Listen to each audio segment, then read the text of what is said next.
Bonjour Maud Gattel. Bonjour. Vous êtes secrétaire générale du MoDem, vous êtes conseillère de Paris, vous êtes une proche de François Bayrou. Vous l'avez rencontré d'ailleurs samedi, juste avant le déplacement à Mayotte qui commence aujourd'hui et qu'on suit depuis ce matin. 5 ministres avec lui. Est-ce que le nombre de ministres est proportionnel à l'erreur politique et à la faute qu'il doit se faire pardonner en ayant assisté au conseil municipal de Pau plutôt que physiquement à une réunion de crise sur la situation à Mayotte? Alors, est-ce que François Bayrou a manqué à ses obligations de Premier ministre en n'assistant pas à la réunion de crise? Non. Et je crois vraiment que cette délégation, elle est là pour apporter des solutions concrètes aux Mahorais. Les Mahorais ont vécu une tragédie, mais ils ont aussi soupé, je crois, des promesses qui leur ont été faites. C'est ce qu'ils disent depuis ce matin sur l'antenne. Ils sont même dubitatifs. L'une des personnes qu'on a eues parlait de tourisme ministériel à propos de cette visite. Alors cette venue, elle a plusieurs objectifs. Elle a d'abord, il y a le temps de l'urgence. Aujourd'hui, c'est le temps de l'urgence, mais il y a aussi le temps de la reconstruction. Mayotte avant Chido pâtissait d'ores et déjà de difficultés en matière d'accès à l'eau notamment, et bien évidemment, on ne peut pas reconstruire à l'identique. Il faut reconstruire avec ce plan Mayotte debout pour résoudre toutes les difficultés des Mahorais. François Bayrou présentera tout à l'heure. Néanmoins, cette visite-là, est-ce qu'elle apparaît comme une session de rattrapage par rapport à un péché originel que constituerait le fait d'aller au conseil municipal de Pau et qui a quand même entaché les premiers pas de François Bayrou? La veille de ce conseil municipal, 2 ministres étaient sur place. Bruno Retailleau, Jean-Noël Buffet, pour assurer l'urgence de la réponse de l'État français, et c'était absolument indispensable. Moi, j'ai un désaccord profond avec le fait d'aller sur place sans objectifs définis, outre que celui de l'urgence, alors que tous les moyens doivent être mobilisés en faveur justement que vous ayez de raison l'urgence. ou pas dans vos arguments, ce n'est plus le sujet, tout à fait, Maud Gattel. Ça lui est reproché. C'est comme ça. Ses premiers débuts sont accompagnés de cette polémique-là. Est-ce qu'en venant à Mayotte, il espère mettre fin à cette polémique accompagné de 5 ministres? En venant à Mayotte, il entend apporter des réponses concrètes aux Mahorais après le temps de l'urgence. Et cette visite ministérielle, avec effectivement, comme vous le soulignez, les 2 ministres d'État, Elisabeth Borne, Manuel Valls, Valérie Létard, le ministre de la Francophonie, le ministre de la Santé, Yannick Noder, c'est aussi pour discuter avec les acteurs locaux et affiner les propositions qui seront faites avec la méthode de concertation que François Bayrou a aussi envie de mettre sur la table. C'est ce que j'allais vous dire, parce qu'au-delà de Mayotte et au-delà de la situation là-bas, les éléments de langage de Matignon disent, voilà, il apporte des réponses concrètes, parce que c'est son expérience d'élu local, où il a pu éprouver pas de telles situations, mais d'apporter des réponses concrètes à des problèmes. Bon, on va vous dire, c'est une évidence, mais est-ce qu'il essaie de définir une méthode Bayrou qui pourrait s'appliquer à la métropole? Alors, l'évidence, c'est aussi de partir des besoins et d'apporter des réponses. Voilà, c'est ça, ou son expérience d'élu local. François Bayrou, c'est un pâtisseur. C'est quelqu'un qui aime faire, et il l'a montré au sein de la ville de Pau. Oui, écoutez, la ville de Pau a été profondément modifiée depuis son accession à la tête de la mairie.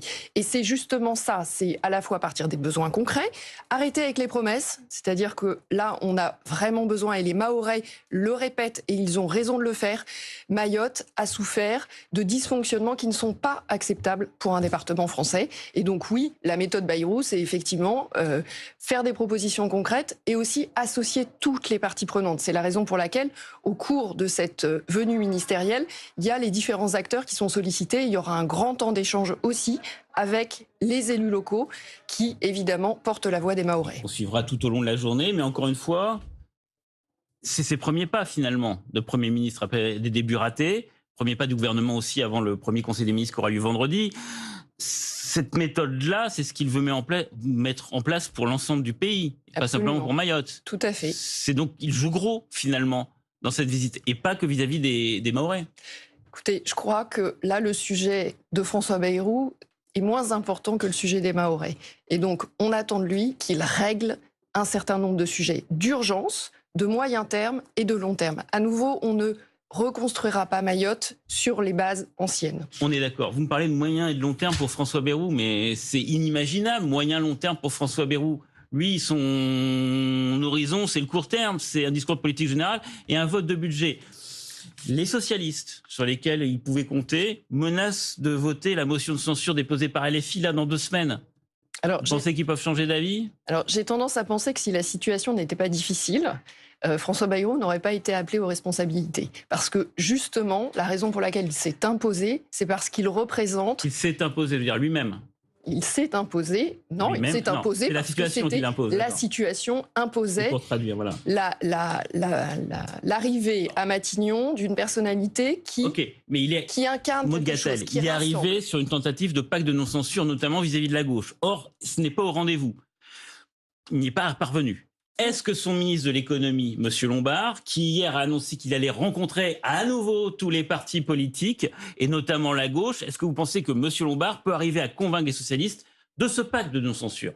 Moi, j'ai vu chez les socialistes une envie, en tout cas, de se détacher de ce qui avait pu se produire dans les semaines précédentes, notamment à travers la chute du gouvernement Barnier. Et j'ai envie de comprendre, et on a l'impression qu'ils étaient revenus là-dessus.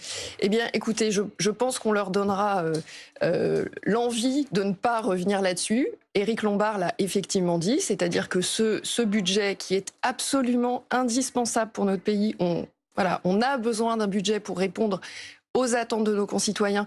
Là, on parle politique et c'est indispensable. Mais pourquoi on a besoin d'avancer, de faire avancer et de rassembler toutes celles et ceux qui veulent avancer au service de notre pays? C'est pour répondre aux attentes de nos concitoyens. Si vous voulez que les socialistes ne le censurent pas, faut le changer par rapport à ce qu'il était prévu par Michel Barnier.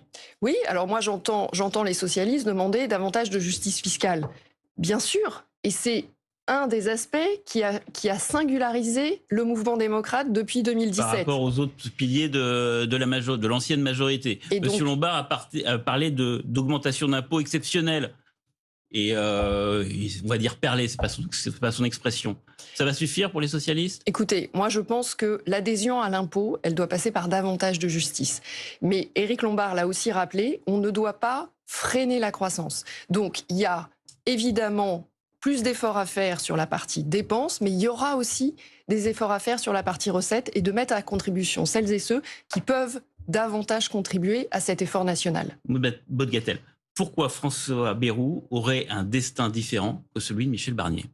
Écoutez, je pense d'abord que la situation politique a changé. C'est-à-dire qu'on voit bien que cette censure, elle a des conséquences. Elle a des conséquences pour les agriculteurs, elle a des conséquences pour tous les ménages qui payent l'impôt sur le revenu. Elle a des conséquences aussi pour les entreprises. Conséquences si un budget n'est pas adopté dans le premier semestre. Oui, dans ce cas-là, il y aura des conséquences. Mais pour l'instant, l'augmentation d'impôts, elle n'est qu'une promesse, ou c'est un horizon. Oui, c'est un horizon, mais elle a aussi des conséquences sur nos militaires. On a eu un projet de loi extrêmement ambitieux sur la question de la défense qui ne peut pas être mise en œuvre. La question de la justice, qui est une question sur laquelle nos concitoyens nous attendent. Donc on ne peut pas se permettre ça. Et donc je crois qu'un certain nombre de forces politiques en a conscience et qu'il est possible, si chacun est écouté, si chacun fait un effort, on est bien... La situation parlementaire n'a pas changé. On n'a toujours pas de majorité à l'Assemblée nationale. En revanche, moi, je vois quand même un sentiment de la part notamment d'une partie de la gauche, des socialistes, d'une partie des écologistes, d'une partie des communistes également, d'avoir envie justement de répondre à ces attentes. Et je compte bien sur François Bayrou pour créer les conditions, pour faire en sorte que ça puisse advenir. Merci beaucoup Maud Gatel, bonne journée à vous. Merci à vous.